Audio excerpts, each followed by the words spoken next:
Bonsoir et bienvenue. Prenez une grande inspiration, laissez vos pensées s'apaiser et laissez-vous emporter par cette histoire qui vous accompagnera doucement vers le sommeil. Mathieu avait toujours cru que la mer était la seule chose capable de comprendre ses silences. À 50 ans, il portait le poids d'une vie remplie d'échecs sentimentaux et familiaux.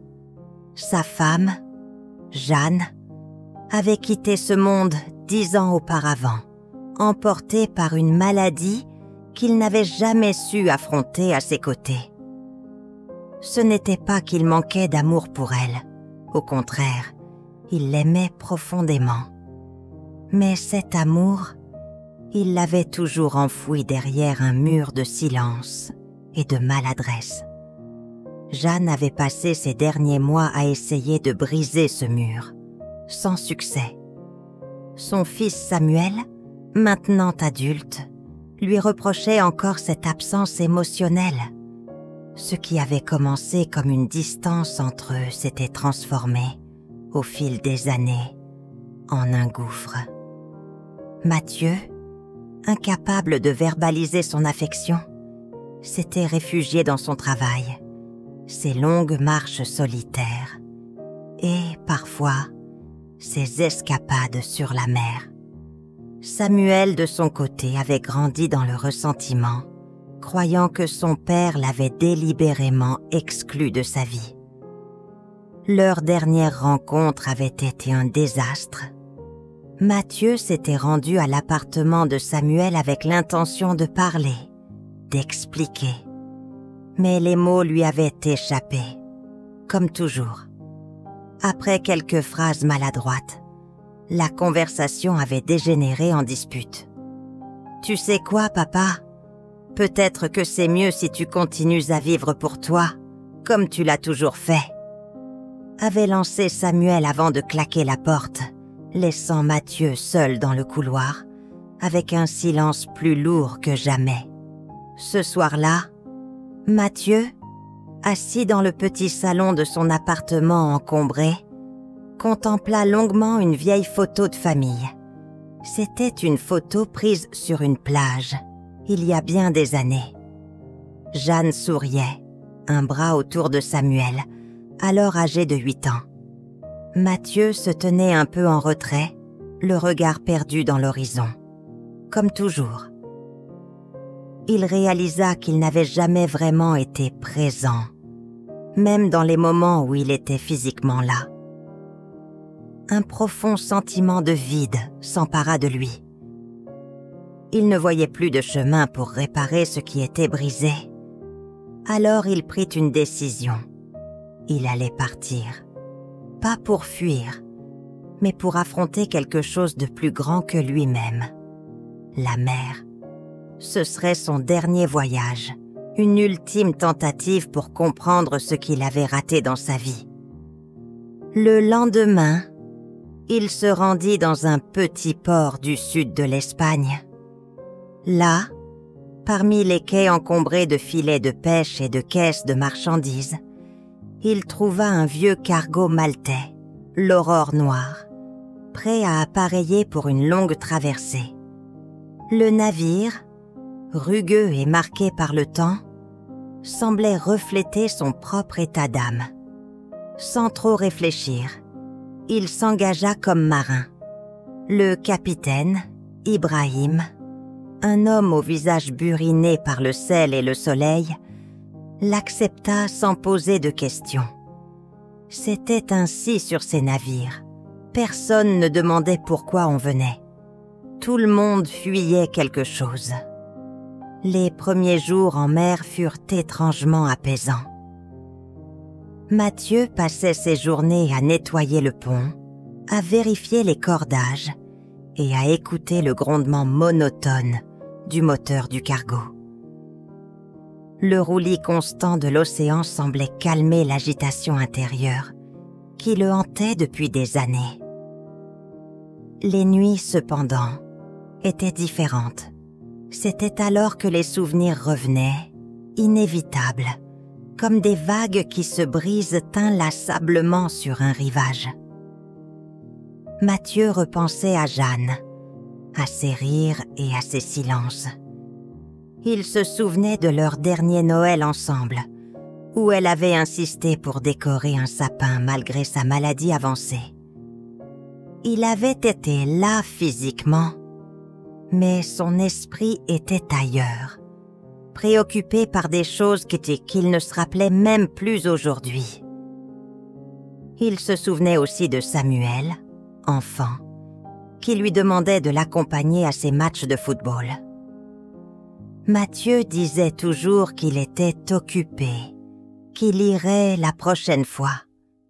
Mais la prochaine fois n'était jamais venue. L'équipage de l'Aurore Noire était composé d'hommes venus de tous horizons. Ibrahim, le capitaine, parlait peu, mais chaque mot qu'il prononçait semblait peser avec soin. Jonas, le second, était un colosse au tempérament explosif, toujours prêt à en découdre.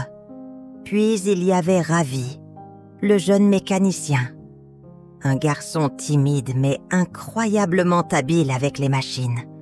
Chacun avait une histoire, un passé qu'il préférait garder pour lui. Mathieu s'intégra rapidement à cette atmosphère où le silence était une langue commune. Un soir, alors qu'il naviguait sous un ciel étoilé, Ibrahim s'approcha de Mathieu. « Tu es un homme qui réfléchit trop », dit-il, une pipe à la main. Mathieu, surpris, haussa les épaules. « La mer a une façon étrange de t'obliger à affronter ce que tu essaies de fuir », ajouta le capitaine avant de s'éloigner. Ces mots résonnèrent en Mathieu. Peut-être que c'était vrai. Peut-être que ce voyage n'était pas une fuite, mais une confrontation avec lui-même. Alors qu'ils approchèrent de la corne de l'Afrique, l'atmosphère à bord changea. Jonas, habituellement bruyant, était devenu silencieux. Ravi vérifiait les moteurs avec une nervosité inhabituelle. Mathieu sentit que quelque chose n'allait pas, mais personne ne parlait. Finalement, Ibrahim convoqua l'équipage. « Nous entrons dans une zone dangereuse », annonça-t-il. « Les pirates ne sont pas rares ici. Restez vigilants et préparez-vous à tout. » Cette nuit-là, Mathieu dormit peu. Il regardait les étoiles par le hublot de sa cabine, se demandant si le ciel que Samuel voyait de chez lui était le même. Il se demanda si son fils pensait à lui ou s'il l'avait déjà oublié. À l'aube, des cris retentirent. Jonas, posté en vigie, hurlait « Bateau à l'horizon! Ils viennent pour nous !» 3 embarcations rapides s'approchaient, les pirates étaient armés, et l'Aurore Noire, lente et lourde, ne pouvait pas leur échapper. Les marins furent rapidement maîtrisés. Mathieu, ligoté avec les autres sur le pont, sentit une peur viscérale s'emparer de lui. Le chef des pirates, un homme maigre avec une cicatrice traversant son visage, se tenait devant eux, un fusil à la main. « Qu'est-ce que vous transportez ?»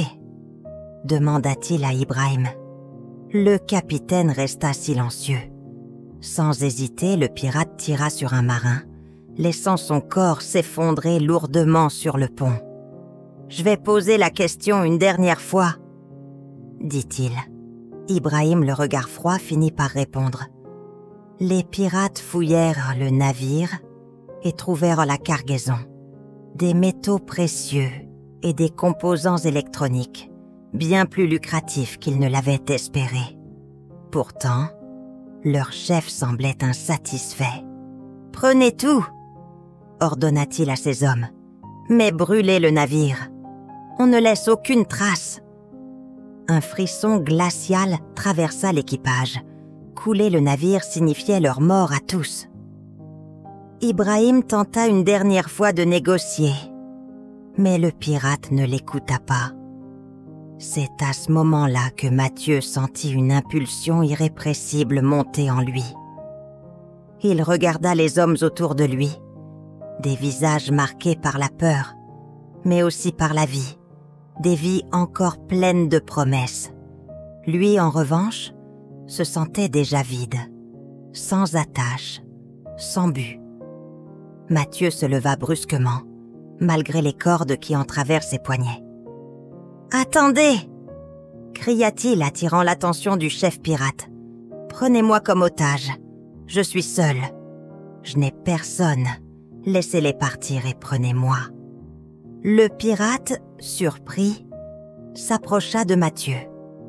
Il le scruta, cherchant à comprendre ce qui poussait cet homme à se sacrifier. Puis il éclata de rire. « Un héros, hein ? Tu veux sauver ces pauvres âmes ? » Mais Mathieu, le regard fixe, ne bougea pas. Il n'y avait aucune bravade dans son attitude, seulement une résolution calme. Après un moment, le pirate hocha la tête.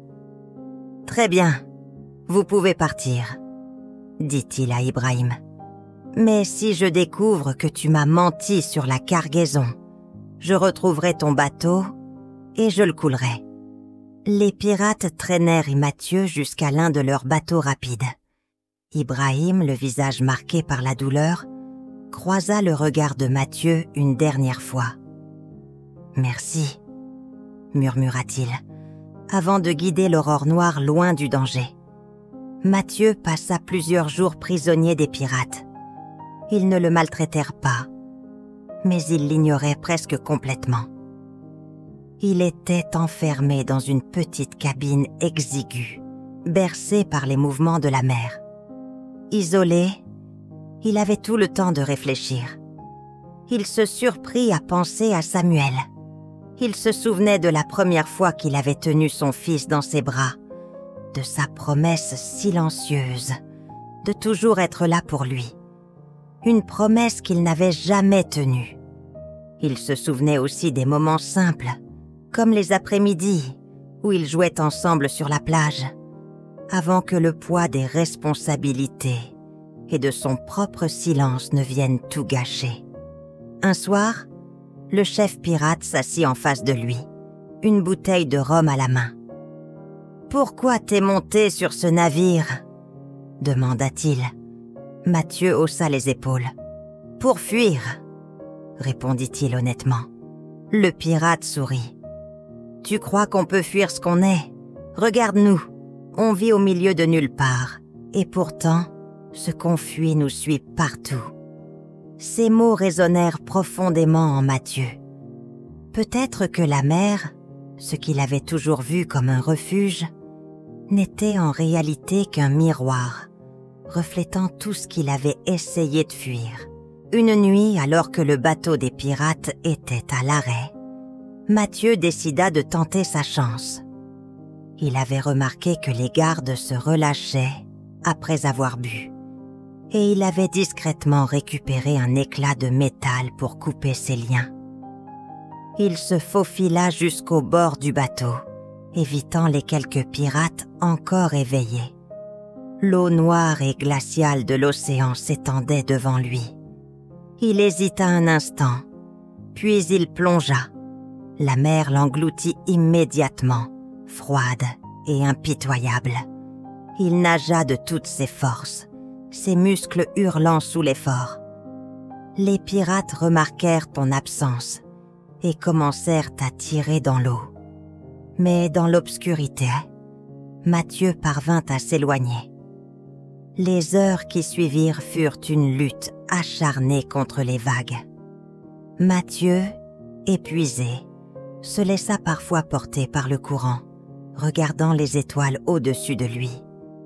Dans ce moment de solitude absolue, il se sentit étrangement apaisé. Il pensa à Samuel et à Jeanne, non plus avec regret, mais avec une clarté nouvelle. Pour la première fois, il comprit que ce qui l'avait toujours retenu n'était pas leur absence, mais sa propre incapacité à se pardonner. Au petit matin, il fut miraculeusement repéré par un bateau de pêcheurs. Les hommes le hissèrent à bord, surpris de le trouver vivant au milieu de nulle part. Ils lui donnèrent de l'eau et une couverture, et Mathieu s'endormit profondément pour la première fois depuis des jours. Ramené sur la terre ferme, Mathieu prit le premier train pour rentrer chez lui. Lorsqu'il arriva devant la porte de Samuel, il hésita longtemps avant de frapper. Quand la porte s'ouvrit, son fils se tenait là, le visage marqué par l'incompréhension. « Papa, qu'est-ce que tu fais là ?» demanda-t-il surpris. Mathieu, les larmes aux yeux, répondit. « Je suis revenu, et je veux essayer si tu veux bien. » Samuel resta silencieux un moment, puis doucement, il ouvrit la porte en grand. Mathieu passa le reste de sa vie à reconstruire sa relation avec Samuel. Ils ne devinrent pas parfaits, mais ils apprirent à se parler, à partager des moments simples. Mathieu, quant à lui, conserva un petit voilier qu'il nomma l'Espérance pour naviguer avec son fils. Le dernier voyage n'avait pas été celui de Mathieu sur l'océan, mais celui qu'il avait entrepris au fond de lui-même pour affronter ses peurs et renouer avec ce qui comptait vraiment, l'amour, même imparfait, qu'il avait toujours porté en lui.